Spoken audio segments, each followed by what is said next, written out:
thim thu mil hi o hin gelin ka hin lung si na gel mil din vang hin gel hi in lung si ti ta nang bo ka hin pi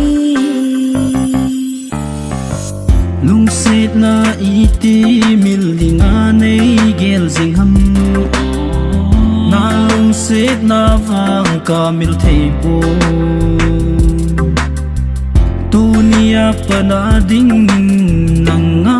kahitai tu apa na ka lung sit dang anagel hi o tun ipi sei zong le lung sit na tu bet zing ke lu vang lung sit din an sang hi o tu apa na ka lung sit dang anagel hi o kon ipi sei zong le lung sit na tu det zinin ke lu vang lung sit din an sang hi o e lu mo na nang bo na hi e ku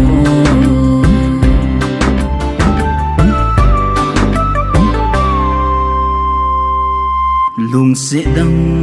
ka nei pui nei ging mo zi in nang te lo mo na di ka nei di pu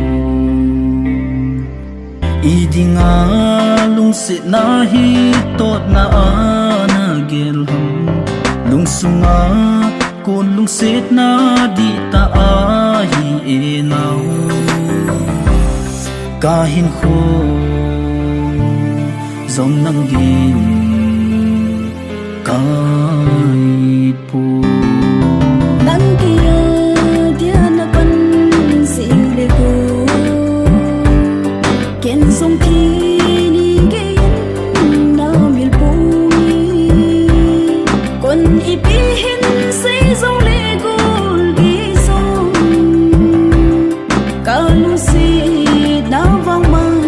ta lâu ti tu apa na ka lung sit dang anagel hi o kon ipi sei zong le lung sit na tu det zinin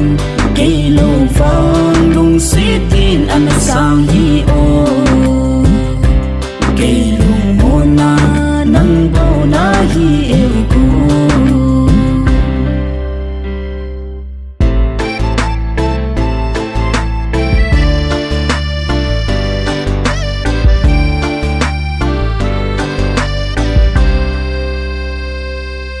lung sit dang